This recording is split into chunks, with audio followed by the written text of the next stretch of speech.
Welcome to the Marketing for Learning podcast. This is the only place in the world, probably, where you can learn everything that you need to know about applying marketing practices and thinking to the world of learning. So, to quote my favorite piece of e-learning, let's get started. It's funny, right? Because no one has a favorite piece of e-learning.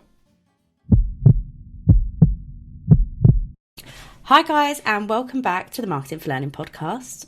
You're lucky and you've got both of us today. So I'm Hannah Wadhams and I'm joined by Ashley Sinclair. Hello. So today we're talking about the RACE framework, and it is a model that resembles the sales funnel really. So at the top, you're reaching your people. It's the awareness stage. They don't particularly know who you are at this stage. They don't really know what you're offering, but you're just getting their attention. And then it takes them right down to being an advocate, a brand ambassador almost. And it's made up of 4 parts. Unsurprisingly, it's another acronym in marketing, and it stands for reach, act, convert, and engage. So let's talk through each of those, Ash, I think, and say kind of what each of them mean, because really they're just 4 more random words that a marketer has put into an acronym for us all to remember. So I think obviously let's start at the beginning. We'll start with the reach, and it's capturing the attention of our learners, isn't it? It's for our audience really. Learners probably the wrong turn of phrase there. Capturing the attention of a cohort of people. So how do you think we best do that in a marketing for learning context? Well, I think, I believe that this is our biggest problem, actually, is that people don't know that learning is the thing in organizations. It's got a whole podcast dedicated to it. And it's one of the most popular ones because I think, the fact that it's number 1 is up for debate and maybe people just start at the top. But the reality is, in my opinion, we need to accept that people don't know about us, and that's okay. Instead of thinking, but it's really important to us as a function, so it should be important to everybody. We need to start focusing on interrupting. Right? And so this funnel is a great example of how we can adjust our language and adjust our approach depending on, what stage we believe our audience to be in. So reach is really just about getting attention in whatever way possible. In the outside world, it might be big bullshit advertising. It might be billboards. It might be, crazy people gyrating on, whatever works to get attention. They're not trying to necessarily get you to buy their product when they're doing stuff like that, but they're making you stop. And they're making you take pause for even a second to let whatever the heck just happened to your brain absorb. That's what we want to be doing with that reach section, really, in my opinion, is how can we interrupt? It's not gonna send another email and talk about learning experiences. How can your visuals represent that? How can you be in multiple places at the same time and start creating visual markers for people? There's a lot of ways that we can do it. There's a lot of ways we can't as a function, but yeah. Yeah, for me, reach always when I'm thinking I'm just interrupting you and I'm just getting your attention. I think about that trend that happened probably 5 years-ish ago, exhibitions where random companies would do flash mobs. You'd suddenly hear the music and you see loads of people dancing. It's what's going on here? I'm at an exhibition about technology. Why is there people dancing? And it gets you to stop. And everyone's like, did you see that? What's happening there? And it's just that capturing the attention. And then it's imagine what you do if after that. If we had someone dressed as a pineapple or a dinosaur at Learn Tech this year, it would work. People. If it was just a person running around with a pineapple, dressed up as a pineapple, people would just be like, "What the heck was that?" They might not associate it with our brand because that would require a level of brand awareness I'm not sure we've got, but they would remember the pineapple because it's odd. Yeah, I spoke to a Learning Tech vendor that I saw their mascot wandering around Learning Tech. The last time it was, what was that, 2020? I think that was the last Learning Tech there was. And as soon as I started talking, I was like, oh my God, I saw that. I saw you walking around and I was like, what on earth's that? Because it caught my attention, because why was somebody walking around Excel dressed up in this massive thing? And actually my first thought was, oh my God, they must be so hot. Because that room gets so hot. I was like, that poor person inside that costume. But it worked. It captured my attention. And it was, 2 years later, I spoke to this company and I was like, I did see that.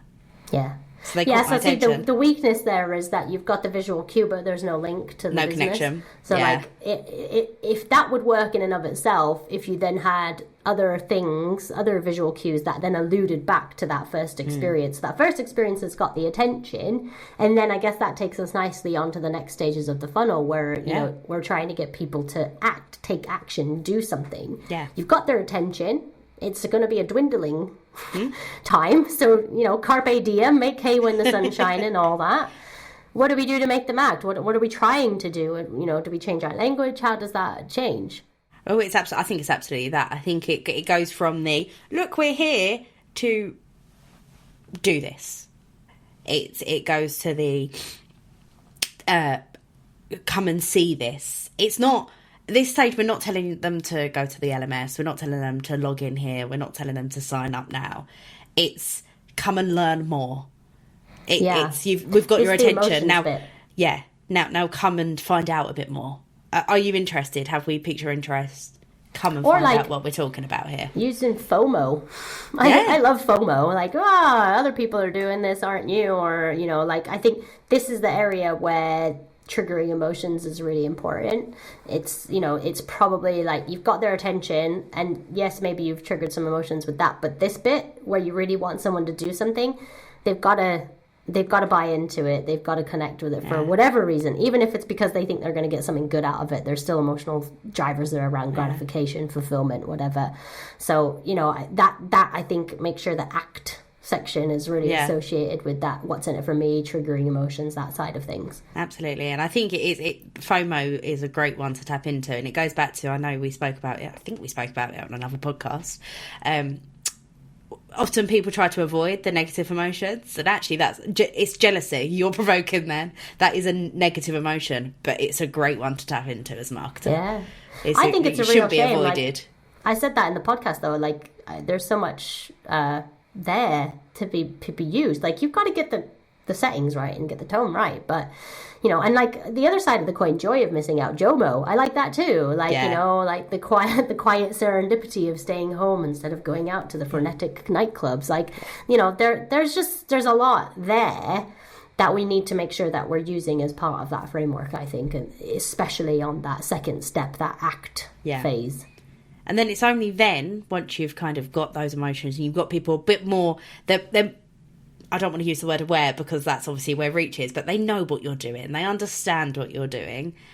Then you're going to talk about conversion, which is obviously the third step with Convert.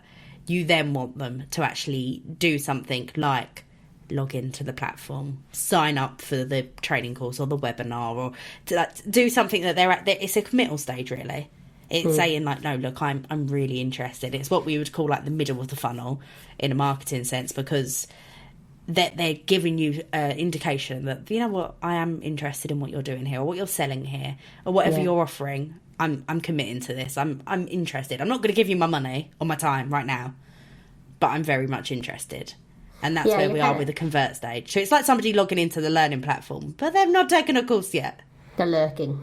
Yeah, they're just having a browse. We're asking for, you know, consistent commitment, right? So I guess like, you know, first level, you're on Tinder, you're doing some swiping, you're having a good time, you know? And then at the ACT stage, you've both swiped right, you're having a little conversation, you're doing the feelers, you know? The Convert stage, maybe you've been on a couple of dates or two, you know, you think, oh, this is quite interesting, you know? There's enough here that I want to explore it further, but am I ready to be their girlfriend? No, not yet, because no. I like what I see so far, but I'm not ready to commit yet. Only at the very, very bottom of the funnel am I ready to, you know, put a ring on it and, you know, make it a part of my life, right? And surely, like, if we carry on this whole dating analogy, you have to continue making that effort. Yeah. As a person that's pursuing it. So as an L&D team or as a marketer, you have to continue making the effort. Getting somebody to the learning platform, or in a marketing instance, it would be like to your website or something like that. It's not enough to then just go, they're there now, goodbye, my job is done. Like, it's not enough. You need to carry on making the effort, or you're never actually going to get anybody down to that engage element. You're not going to get them to continually commit to what you're doing and what you're giving them. Yeah, or put the ring on it. Same as it is a relationship, right? Yeah. It is a relationship. It's not a romantic relationship. It's not even a platonic relationship. It's a weird, complicated relationship, but it is still one. And you are, on some level, you are asking for a transaction from this person through their time, through their actions, through their behaviors, through their thinking, whatever.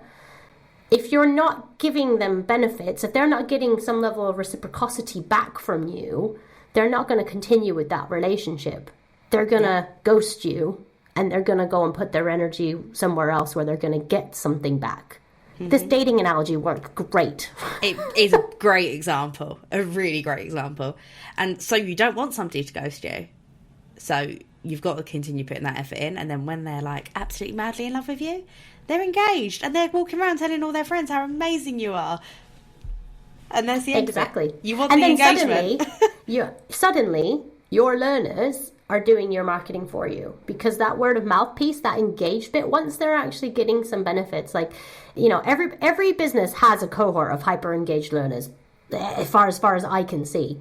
Go find the fabric of those people and leverage their stories, leverage the components that work for them, and understand why. Because if you can pull out some of that and tap into that and use them as conduits to encourage your learning in your organization, what you've got then is this wonderful circular pattern going ahead, where you're putting effort into engaging with your learning, you're getting people to understand the value and the merits of it, but you've also got a group of people who are helping that to snowball and progress. Absolutely. And so it's like us having multiple marketing channels, right? Like, I've got automation running around in the background over here. I've got some advertising here. I've got some email marketing. I've got my blogs going. I've got my SEO. That word of mouth piece is doing the work for you. You've put all that energy into getting them to that stage. The least they can do is convert other people for you. And I think and it they all will. comes back to, as well, regardless of what way you cut it, no matter how good your marketing is, people trust people more than they trust a brand. Oh, yeah. So if my mate said to me, "Han, I've just tried this new foundation, go try it," I probably would. If I saw their advert and it was saying to me, it's great for if you've got dry skin and this and that and the other, and it hits all my marks, I'll still be a bit like, yeah, but you want me to buy it? So you've got like an ulterior motive to telling me that you're going to hit all these things. But if my friend, who's got no like attachment to the brand, tells me to do it, well, then I'm going to do it. And it's exactly the same thing with your learners.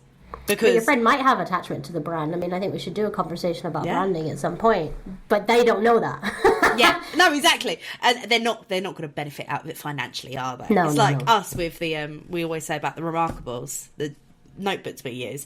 I should be on a commission structure for them because they are the best thing ever, and I think 5 or 6 people have bought them because I've said how brilliant they are. Same with me and Canva. Every time I Oh my God, introduce yeah. or mention Canva, I'm like, they're not paying me to say this. I just like it. Yeah. But that's it. Like, the advocacy, there's a reason why G2 Crowd, things like Glassdoor, TripAdvisor, Capterra, these exist because people value the feedback from an unvested, impartial person versus a business. I don't have the stats in front of me, but usually I'll dig these out and I'll include them in the show notes. But there's some really great and compelling data to support what you've just said around user-generated content actually having much more impact in marketing campaigns, and actually much more influential in terms of people making decisions around a purchase. Well, that's why there's such a big thing about influencer marketing now, isn't there?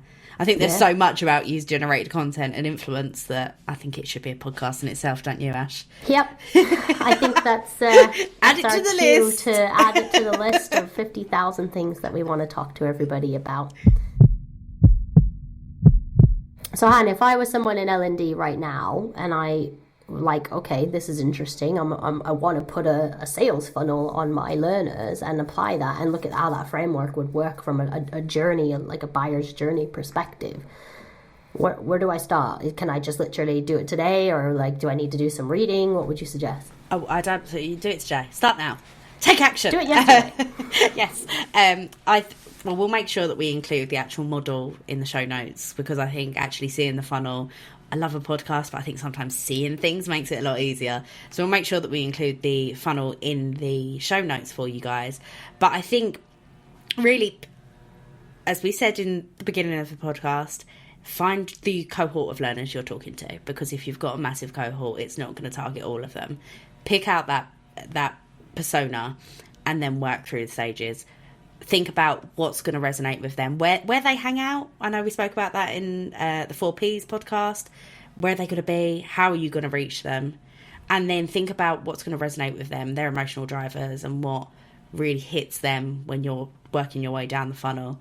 But I think it is a case of just trying. I think I've probably said this in pretty much every podcast I've been on so far. Don't worry about failing. Just give it a go. Try. If it doesn't work, try something else. What works for your learners won't work for mine, and vice versa. You need to try and test and find the right thing that works for you guys. But I think we've given you a lot of tips and things to think about, because I could tell you, okay, in the reach stage, you need to go and make a video. And actually, you then will find out that none of your learners would ever watch a video. So I can't give anyone the perfect answer without knowing your unique personas and your unique audience. But really think about what's going to grab their attention and then funnel their way through to actually become advocates of whatever you're offering them. Yeah, I think that's all like super valid, and the testing thing is so important. I think like we've got to just be okay with not getting it right the first time every time. Like, it is what it is. But something I was just thinking when you were talking there is how interwoven so much of what we're already speaking to is. You can't just doing personas isn't going to take you very far if you're then not going to use that segmentation to talk to people differently and use those different buying stages to adjust your language even further and adjust your approach even further. So, if we're looking at, emotional connections, the four Ps, the sales funnel, like even just those things, and personas, which is coming soon, those things alone have to work concurrently and in tandem in order to make what you're doing be the most effective. Yes, targeting, segmenting, that will be better than talking to everybody exactly the same. But you're only really scratching the surface. And I think that was the parting thought I wanted to give to the audience today, was that, this stuff it shouldn't be done in isolation. And the more that you can start to adjust your mindset to start to think this way about your audience, putting them at the core of everything that you're doing, and having a crazy desire to truly understand them and their foibles and what motivates them, it's only going to elevate what you're doing. Absolutely. So I think on that note, we'll wrap up this podcast and we'll see you on the next one. Thanks for joining us, guys. Absolutely. And of course, if you like what you're listening to, don't forget to subscribe to us via Spotify or Apple. Spread the word as well, guys. We're a new podcast, and, sharing's caring and all that. So if you've learned something new, let other people know. Be our advocates. Use the E of race. See what we're doing there.